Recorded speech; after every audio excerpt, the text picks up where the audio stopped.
آپ سب پر سلامتی ہو، میں یاسر رشید ہوں اور آپ میرا ویلاگ دیکھ رہے ہیں۔ ناظرین، لگتا یہ ہے کہ در و دیوار ہل رہے ہیں۔ ایک آواز آئی تھی کہ نکلو باہر اپنے حقوق کے لیے، عوام نکلے ہیں اور کوئی پریشانی میں مبتلا ہو گئے۔ یہاں پر تو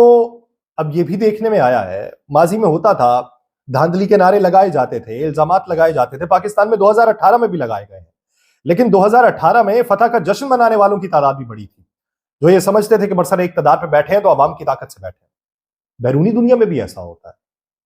امریکہ کے اندر بھی نعرے لگائے جاتے ہیں، وہاں پہ بھی دھاندلی کے الزامات لگائے جاتے ہیں، انڈیا میں لگائے جاتے ہیں۔ ابھی حال ہی میں بنگلہ دیش میں الیکشن ہوا، ساری اسٹیبلشمنٹ کے ساتھ مل کے، ساری اپوزیشن جماعتوں کو دبا کے حسینہ واجد صاحبہ پھر اقتدار میں آنے کی خواہاں تھی، اپوزیشن نے بائیکاٹ کر دیا، اور اس کے بعد جب وہ جیتی ہیں تو فتح کا جشن منانے والے تو تب بھی تھے، یعنی اس میں عام عوام بھی تھے، اور عام عوام جس نے ووٹ ڈالا تھا وہ موجود تھے۔ لیکن 2024 میں پاکستان کے الیکشن میں کیا ہوا ہے کہ اب کی بار جیتنے والے جو ہیں، چاہے وہ وزیر اعظم منتخب ہوئے ہوں، فتح کا جشن منانے والے دکھائی نہیں دیتے، عام عوام دکھائی نہیں دیتے کہ لے آ گیا شیر۔ زرداری صاحب صدر منتخب ہوئے، حالانکہ ان کے حریف یہ کہتے ہیں کہ اس الیکشن میں نہ ووٹ بیچا گیا نہ خریدا گیا سینٹ کے صدارتی الیکشن میں، لیکن پھر بھی اس طریقے سے چہروں کے اوپر شادمانی دکھائی نہیں دے رہی، وہ کہے دکھائی نہیں دے رہے، وہ کلکاریاں دکھائی نہیں دے رہی، سبھی ماند پڑی ہوئی، اور لگتا یہ ہے کوئی جیل میں بیٹھا کہا لگا رہا ہے اس پورے نظام کے اوپر جس میں عوام نے آپ کو رد کیا ہو۔ یہ پہلی بار ایسا ہوا ہے کہ عوام سڑکوں پہ فتح کے جشن منانے نہیں نکلے، ڈھول کی تھاپ پہ رقص کرنے نہیں نکلے، کم از کم پہلے دکھاوے کے لیے نکلتے ہوں گے، اپنے امیدوار جن کو ووٹ ڈالے تھے ان کے لیے نکلتے ہوں گے، لیکن اب کی بار تو وہ بھی نہ نکلے۔ اب کی بار اگر کوئی نکل رہا ہے تو صرف احتجاج کی غرض سے نکل رہا ہے، اور یہ حکومتی ایوانوں میں بیٹھنے والے شاید اس سے اتنا ڈر چکے ہیں، اس سے اتنا خائف ہو چکے ہیں کہ مستقبل کے لیے کچھ بھی انہیں بہتری میں سجائی نہیں دے رہا، اور اب حکومتی ایوانوں میں بیٹھنے والوں، ان کے اپنے اتحادی یا اپنے ہی لوگ، وہ کیا رائے رکھتے ہیں؟ رائے دیکھیے کیا ہے۔ جاوید عباسی صاحب سینیٹر ہے پاکستان مسلم لیگ نون کے، انہوں نے اعتراف کیا ہے کہ پاکستان تحریک انصاف کی حکومت، جس میں اس وقت کے وزیر اعظم عمران خان کے خلاف تحریک عدم اعتماد کی قرارداد پیش کی گئی تھی، وہ قرارداد مولانا فضل الرحمان، آصف علی زرداری، میاں نواز شریف، میاں شہباز شریف، ان کی ایما کے اوپر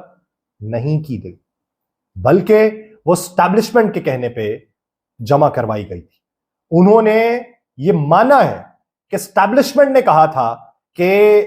آپ تحریک عدم اعتماد لے کے آئیں، اس وقت کے army chief general Qamar Javed Bajwa اس کے پیچھے تھے،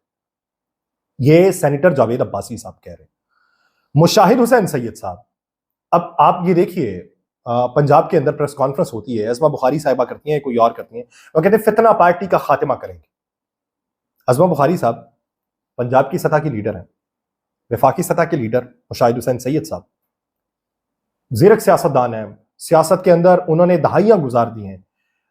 صدر کے کینڈیڈیٹ بھی رہے ہیں، ان کا مقابلہ 2008 میں بطور صدر کے کینڈیڈیٹ پاکستان مسلم لیگ کاف کی طرف سے آصف علی زرداری صاحب کے ساتھ ہی تھا۔ اس وقت وہ ریٹائر ہونے والے ہیں سینٹ سے تقریباً 60 کے قریب افراد ریٹائر ہوں گے، اور 60 نشستوں کے اوپر دوبارہ الیکشن ہوں گے۔ مشاہد حسین سید صاحب کی تقریریں سب نے سنی ہے، جو سینٹ کے فلور کے اوپر انہوں نے بیٹھ کے باتیں کی، جو انہوں نے کہا ہے کہ آپ کو عمران خان کو رہا کرنا ہوگا، آپ کو پرویز الہی کو رہا کرنا ہوگا، آپ کو شاہ محمود قریشی کو رہا کرنا ہوگا، آپ کو ان تمام سیاسی قیدیوں کو رہا کرنا ہوگا، ان کو سیاسی قیدی سمجھتے ہیں۔ انہوں نے ایک پوڈ کاسٹ کی، اس پوڈ کاسٹ میں انہوں نے یہ باتیں جو کی رہائی کے حوالے سے، اس میں انہوں نے ایک اور بھی انکشاف کیا ہے، جو انکشاف شاہد خاقان عباسی صاحب کچھ عرصہ پہلے کر چکے ہیں، کہ کسی کو میں مبارکباد دینے کے لیے فون پہ بات کرتا تھا تو وہ آگے سے شرمندہ دکھائی دیتا تھا۔ تو اسی طریقے سے مشاہد حسین سید صاحب کہتے ہیں کہ حالیہ انتخابات میں یہ ثابت ہوا ہے کہ ملک کی single largest party Pakistan Tehreek Insaf ہے۔ انہوں نے یہ کہا کہ آپ اس وقت یہ دیکھیے کہ افغانستان کا بارڈر آپ کا کھلا ہوا ہے، اور آپ کی پختون یوتھ کے ساتھ ملک کی مجموعی یوتھ جو ہے وہ پاکستان تحریک انصاف کے ساتھ ہے، اور اس سے ایک فیڈریشن کا منظرنامہ بنتا ہے کہ پوری فیڈریشن جو ہے وہ سپورٹ کر رہی ہے پاکستان تحریک انصاف کو. تو انہوں نے یہ کہا کہ پاکستان تحریک انصاف کے اپنے جلسوں کے اندر جب آغاز میں قومی ترانہ بجایا جائے گا، جب قائد اعظم سے بات کا آغاز ہوگا، علامہ اقبال کا تذکرہ ہوگا، تو اس سے بہتر اور کیا ہو سکتا ہے، اس سے بہتر اور کیا سیاست ہو سکتی ہے. یہ پاکستان مسلم لیگ نون کے لوگ کہہ رہے ہیں، جس سے یہ لگتا ہے کہ یہ آخری وقت ہے حکومت کا. کیونکہ یہ کلیم جمعیت علماء اسلام فے بھی کر رہی ہے. وہ کہتی ہے کہ پاکستان مسلم لیگ نون کا یہ آخری دور حکومت ہے. کامران مرتضیٰ صاحب سے میں نے یہ پوچھا، میں نے کہا کامران مرتضیٰ صاحب کیا آپ کو لگتا ہے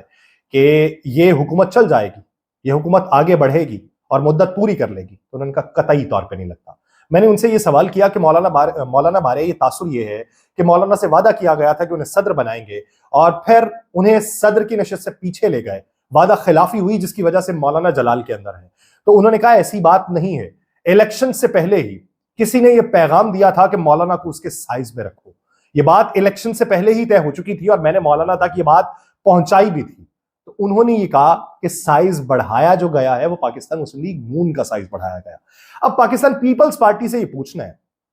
کہ آپ کس حیثیت میں کہتے تھے بلاول بھٹو زرداری صاحب کہ یہ جو جماعت ہے یہ لاڈلا جماعت ہے، یہ ایک لاڈلا ہے جسے ملک کے اندر لایا گیا ہے اور اس کے تمام کیسز ختم کر دیے گئے. آج اسی لاڈلے کے ساتھ، اس کے چھوٹے بھائی کے ساتھ، اس کی بیٹی کے ساتھ بیٹھ کے آپ حکومت سازی کے اوپر باتیں کر رہے ہیں، آپ مستقبل کی لاہ عمل طے کرنے کی باتیں کر رہے ہیں، آپ اپنے منشور کے خلاف نجکاری کے حوالے سے باتیں کر رہے ہیں اور وہ اپنے منشور کے خلاف بہت سی وزارتوں کو بند کرنے کے حوالے سے باتیں کر رہے ہیں. کس منہ سے آپ باتیں کر رہے ہیں؟ آپ کی سیاست ختم ہو چکی. آپ آنے والے دنوں میں ملک سے باہر ہوتے دکھائی دیں گے. آنے والے دنوں میں وہ جسے آپ نے پابند سلاسل رکھنے کا سوچا وہ باہر آتا ہوا دکھائی دے گا. یہ عوام، یہ جمہور اس کے ساتھ کھڑے ہوتے دکھائی دیں گے، کیونکہ اندر کی خبر یہ ہے کہ یہ مانتے ہیں کہ اگلے 2 مہینوں میں انہیں ایسے سخت فیصلہ کرنا پڑیں گے جو اگلے 1.5 سال تک پاکستانی معیشت پہ جھونکوں کی طرح چمٹے رہیں گے اور عوام کا استحصال ہوتا رہے گا. ان کے مطابق اس وقت یہ نازک موڑ ہے جس سے پاکستان گزر رہا ہے. یہ نازک موڑ کسی نے ایسا خوبصورتی کے ساتھ بنایا ہے کہ اس نازک موڑ پہ کوئی بہتری آ ہی نہیں سکتی. نہ اس نازک موڑ کا خاتمہ کر کے سڑک کو بہتر کیا جا سکتا ہے، نہ وہ نازک موڑ جس پہاڑی کے کارنر پہ بنایا گیا ہے اس پہاڑی کو کاٹا جا سکتا ہے. یہ نازک موڑ ہے اور جہاں پر بھی یہاں سے گزرنا پڑے گا آپ کو مشکل کا سامنا کرنا پڑے گا. اور یہ نازک موڑ ایسا ہے جو گولائی کے اندر بنا ہوا ہے، آپ کو گھوم کے پھر اسی نازک موڑ پہ آتے رہنا پڑے گا. وہ کسی نے خوب کہا کہ آنے والی نسلوں کو پیغام یہ ہے کہ نہ آئے. یہ اگر باتیں اس طرح پاکستان میں ہوتی رہیں اور آپ کے اپنے لوگ کسی دوسرے کے حق میں باتیں کرتے رہیں، پھر یہ دیکھیے کہ آپ کا اپنا کردار کیسا ہے. دوسروں پہ انگلی اٹھانے سے پہلے خود احتسابی کی ہمت، حوصلہ اپنے اندر پیدا کرتے ہیں. اگر اتنا جگرا ہونا تو پھر دوسرا جس طرح مرضی اقدامات اٹھاتے رہیں آپ کو کوئی فرق نہیں پڑتا، کیونکہ جمہور آپ کے ساتھ ہوتے ہیں اور آپ اندر سے کھوکھلے ہیں کیونکہ آپ جانتے ہیں کہ جمہور آپ کے ساتھ نہیں. مجھے دیجیے اجازت. اللہ نے کے بعد.